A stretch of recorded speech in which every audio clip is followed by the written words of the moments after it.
Hey guys, welcome back to another Access 72 video. In today's video I'm back with another interview and I'm here with David Butlin. David, how are we? Yeah, good, thanks you, mate. I'm doing great, mate. Thank you very much for coming on the channel. No problem. Okay, Fine. okay, great. And so am I right in saying you're a light heavyweight who's 1-0? Yeah, that's it, yeah. Great, Just okay. pro games now, so Definitely. And anyway, yes, wanting to make an impact, I'm sure. yeah. Yes, okay. Tried to anyway, but just went the 4 rounds and just took it nice and steady really in the first one. No, indeed. And so if you're on your round here and you haven't subscribed, please do so. Like the video if you like the video, and let's get straight into it. So, I'm going to start off with the question which I always like to start off with. Why did you start boxing? I just enjoyed the sport as a kid. Looked up to Muhammad Ali and stuff like that. And then I went to a few gyms. Then I went to a sort of cage fighting gym in Erdington at the time. It was called UTC. And just fell in love with it there. I was doing like a bit of mixed martial arts at the time, and like for instance, Leon Edwards was there as a kid as well. So I was training with him, and a load of other great MMA fighters in there as well.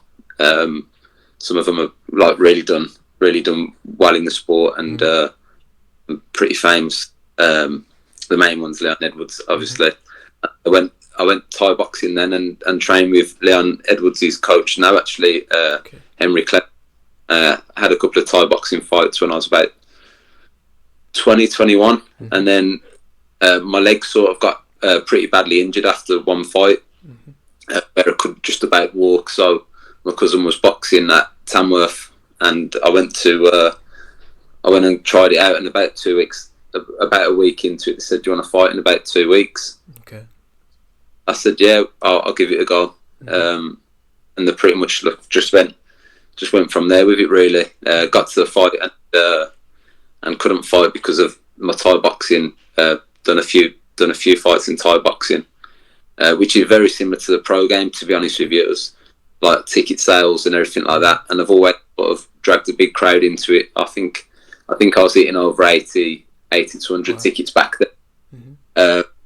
And then so I've done that and went into amateurs. I think my first fight was in the championships. Wow. I won box a day after, which I was not used to, like boxing 2 days advance. Of course. And lost that one, and then just had a few home shows, and then the next year went into championships again, and got to the finals, which I thought I won, but I lost.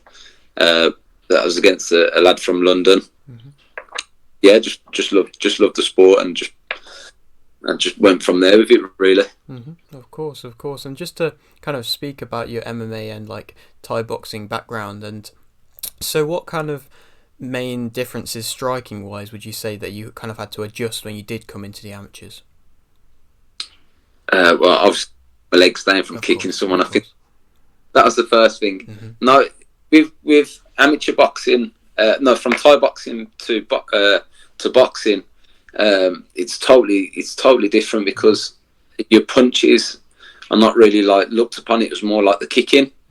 So when I was Thai boxing, I always loved to punch anyway. So I sort of I was more of like a boxer in the Thai boxing game. I think, and I was fighting against men at a young age anyway in the Thai boxing, and I was just destroying them with my hands. And just throwing I didn't really like kicking, to be fair. It hurt me. And when back, it hurt me even more. I think it was when I got out the it just kept survived me in there, sort of thing. So when I come out, and everyone was saying like your boxing is good. And then obviously I went actually into boxing, and then I started boxing. I thought I ain't that actual good at boxing, as everyone was saying when I was doing Thai boxing. So it didn't take me long to learn how to box like, and I think I had a pretty good start with amateur boxing. So I just enjoyed boxing, but I'm like 28 years of age now. First pro fight, yeah, he's a little bit late into it, but I'm pulling over like 100 tickets. I think the last one I sold 111 tickets. Wow. and then had like about 30, 40 people the door or come after. I was like, there was 6 fights on. River Wilson Bent was boxing on it. He's just got a massive fight matchroom. So he was on there just before me, and I was the second to last fight, just because I sort of pulled in a big crowd. So yeah, if I was fighting first, I think the place would have been emptied by 7 o'clock. Okay. So, yeah.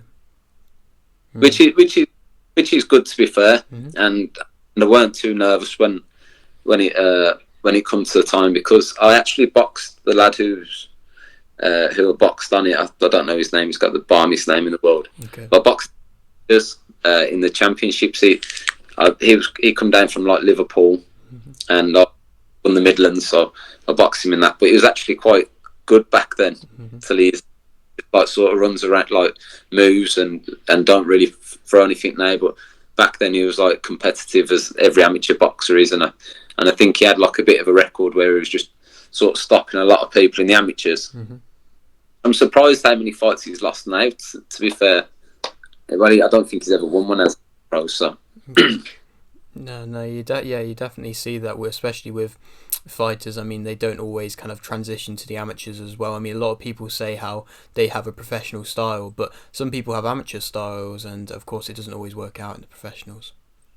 No, it doesn't. No, I think I'd be a better pro than I was amateur, because stuff.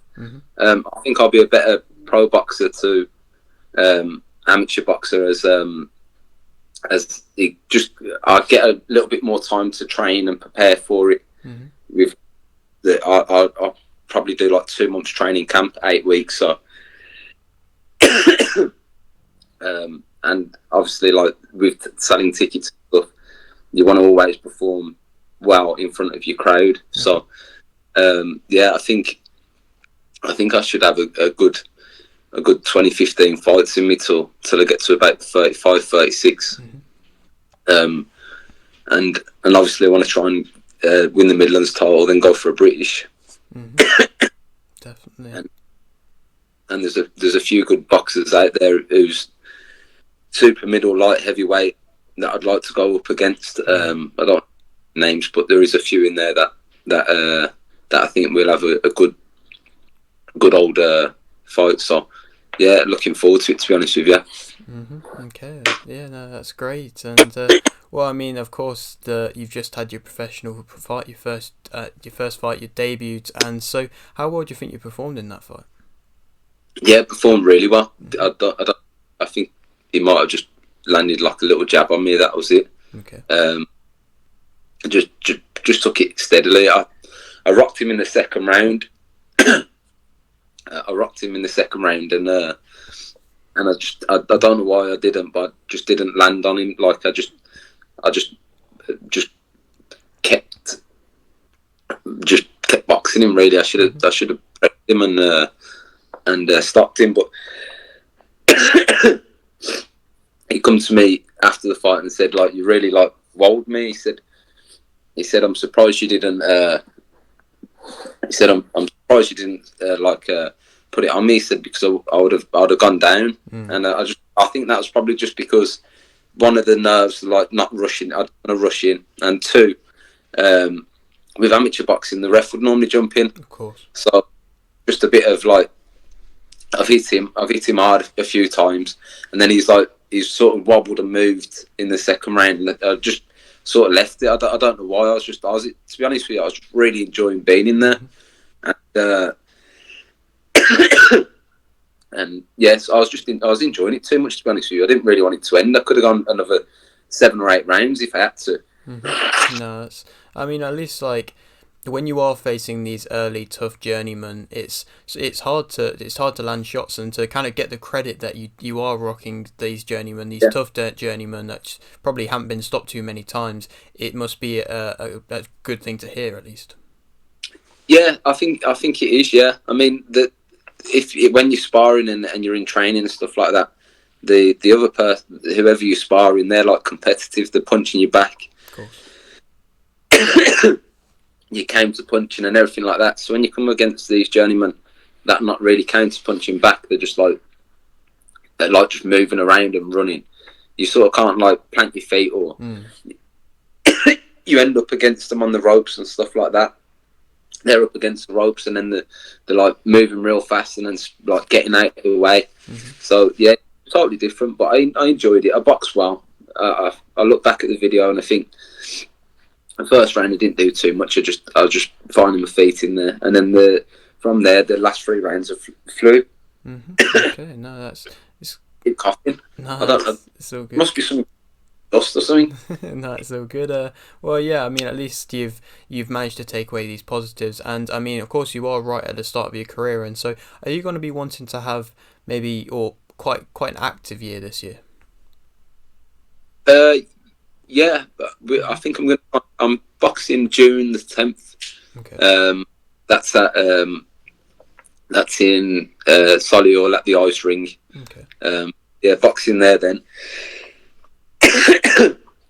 And then I'm not quite sure when I'd be boxing after that, but I'm going to try and get 3-4 fights in every year. And just catch up with time basically, and get myself up there. No. So just we're racing against time really. I'm 28 now, and I haven't won no massive amateur stuff, so I ain't gonna get picked up by these big like Eddie Earns and Frank Warren or anyone just like that. Never know. Just well, if I keep selling these tickets, then that's the only thing I'm good at, is just selling. I think I'm better at selling than fighting. So. No, I mean, yeah, you never know, and I mean, these kind of fights around the Solihull area. I mean, I'm not too far away from there, and so I'll try and try to get down for that. I mean, you say June, maybe hopefully might be driving around that time, so I'll try come down for that fight, because I do really enjoy the fights around the kind of Solihull ice rink area. And is it with the Top Boxing promotion, if that makes sense? Yeah. Okay. But if any difficulties, I can always arrange to get you there, and I'll make sure you get in for free, or I'll pay for your ticket. So that would be much appreciated, mate. Yeah, so I'm up for doing that. Okay. So just drop us a message when I'm fighting, and come down and enjoy the night, because it was a very good show. There were a lot of boxing events, and people have like not really enjoyed it, but that one everyone seemed to enjoy it. Everyone was having a good time and whatever else. I think a lot of people went like different places and went out at after parties and whatever else. So everyone must have enjoyed it. I just went home and chilled out. I'm just from Vegas, so that was my little party over there. So wow. Okay. Back to. Yeah, definitely. And well, I mean, for anybody who might also be wanting to come to this next fight of yours, what would you say makes yourself interesting as a fighter? What makes myself interesting? I don't really know, to be fair. I just like to get in there and fight. I box, so I'm not like a fighter. What could I say is interesting about me? Stuff. Whatever makes it. I like if I'm in there, I'd just like to put on a good show basically. I don't know if I'm a terrible boxer or whatever. As long as I look good in there, I ain't bothered, and win. Of course. Do you know, if people want me to do the alley shuffle and buy a ticket to come and watch me do an alley shuffle in there, I'm sure I'll get the legs moving. No, that's great. Okay, that's fair. I mean, yeah, it can always. I mean, the most important thing is to kind of perform good, and I mean, so far you are doing so. And well, you've kind of spoke about this. You like a British level, maybe English level, and yeah. So if you get to that point, where would you like to see yourself from there? Is that kind of like the peak with possibly your age and everything like that, or is just kind of the next? If you get past that, is that just a bonus? No, I mean, it'd be like a dream to get to that level. I'd do it to get to it, yeah, 100%. I've had loads and loads of competitive fights. I've never been, but I've had 20 amateurs. Wow. Never been stopped or never been counted or never been put on the floor or nothing. And yeah, I think you can tell by my looks on my face that I've never took too much punishment. So yeah, I don't think anyone would ever put me on the floor anyway. Put it that way. So I'm pretty confident that I'm unhurtable. Okay. I don't know if a big super heavyweight would. I think probably kill me, but yeah. No, I enjoy the whole thing of the training camp. It keeps myself fit, lose a bit of weight, and then and get in there and fight, and then the buzz after it's unbelievable. So that's the whole thing I do it for. Really, is just for the love of the sport. Do I need to box for the? I don't box for the money. That's one thing. I'm not saying that. I just don't.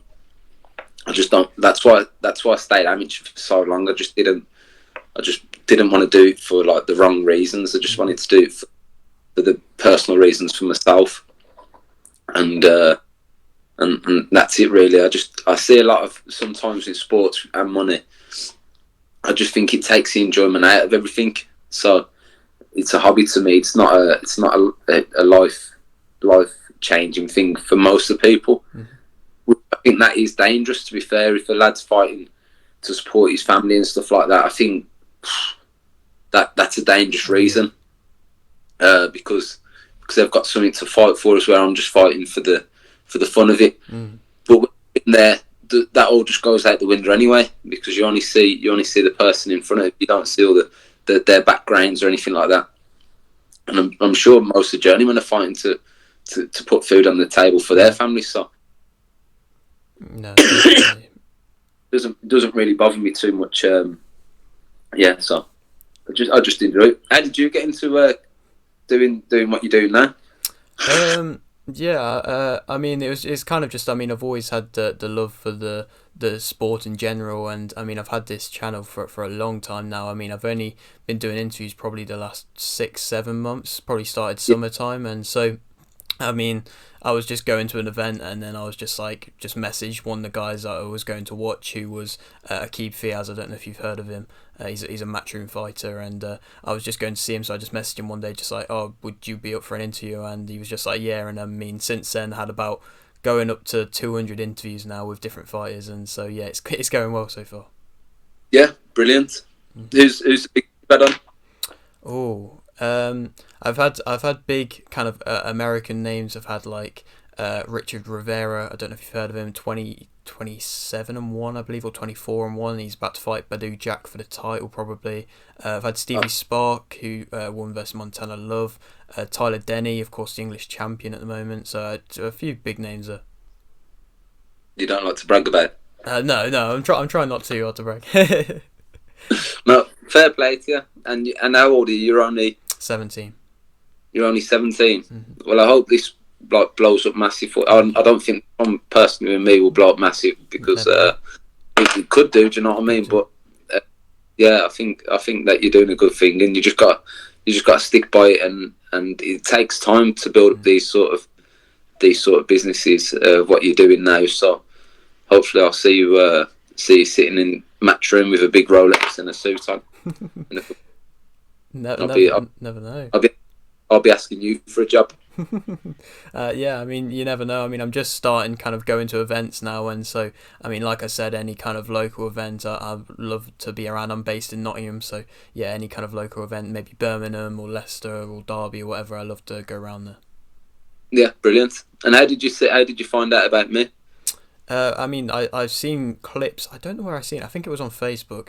A clip of your fight, your first fight, and I thought it was a good performance. And I saw where you possibly could have got your opponent out. But I also saw that your dominance. Yeah, thank you. I think that was a little clip. The rest of it was me panting and running around the ring, trying not to get out of breath. That clip is a good clip. I don't know if that just showed the best bit. Yeah, it probably was the best bit. The rest the ref was with my hands around my waist, breathing heavily, and getting in the corner asking for loads of water, and them telling me to calm down. You've only got 3 minutes left. It's last round. I mean, joke. I cruised for that. I cruised through that one, which I'm glad about. I'd have been embarrassed if I'd have got knocked out by him, losing like 46 times and not winning. So yeah, it was good. Okay. No, any more questions? I'll end it with this final one, mate. And so that is, you've got a little bit of a platform here. Would you like to shout anything out? Not really. No, I don't think. If anyone wants to sponsor me, they can sponsor any money that comes to me. It'll be either going to like the lads at the gym that can't afford tickets, or it'll just be going to good use. Nothing comes to me in my sponsorship anyway. So yeah. So like, I just the plan is I'm working with the Tamworth Boxing Club. So we're going to try and get people to sponsor me, and if they don't, we're going to do like a 10 ticket sort of sponsorship thing. If they only use like 3 or 4 tickets, then the rest of them will go to like the young lads at the gyms, and it'll pay for a coach and one of the trainers to go with them to supervise them and give them an experience of like what they could be doing in the future. So yeah, that's it really. I just, as I say, money wise, I don't want to profit out of it or anything. I just want people to enjoy the experience and come along on the journey with me. So that's it really. I just want to get in there and have a good time. Then probably go to every time after a fight. One probably boxing Vegas. Maybe that would be good. Yeah, maybe. I went to the T-Mobile Arena to watch. I actually went Vegas about 6 months ago as well, and I watched. Was it 6 months ago? A bit longer. I watched the Canelo. Is it Bivlev or whatever his name? Bivol. I watched their fight there. Great fight. Yeah, well, I actually fell asleep before they come out. I was sitting in the chair with my mates, and I missed the whole fight. I actually looked. I woke up and I seen like a little ginger Mexican walking out. I don't know if you can say that, but and then I sat back down and fell asleep. Yeah, so I was pretty gutted I missed that fight, to be honest with you. But I went back there and watched ice hockey, and it was a brilliant stadium. So I'd like to go out there, but yeah, I missed the whole of the boxing when I was over there, so I didn't actually take any of it in. Okay. Nice. Yeah, so fair enough. An interesting story, and well, I mean, you're training. You said Tamworth, and I mean, like I said, I'm not too far from there. Maybe when I get a couple of weeks off college in a few weeks, maybe I can come down, see a few you lads training, and maybe get a couple interviews from there. Yeah, I mean, there's like some as every amateur boxing club, there's some like real talent coming through. They're only like 16, 17. And they're beating me up, most of them are. So if you come down there, we'll have to take your phone off you so you can't video it. maybe I can jump in with you, mate. Yeah, that's it. Yeah, you'll be up as well. No, I'm just gonna. If I come against anyone good, I'm just gonna feed them some laxatives just before we fight. Yeah, we've got game plan. I've got game plans that no one knows about. Just off from a bottle of water with loads of laxatives in. Dark arts. Yeah. All right, mate. Well, thank you very much for doing this, mate. And if you're on around here and you haven't subscribed, please do so. Like the video if you're doing like the video, and thanks for watching.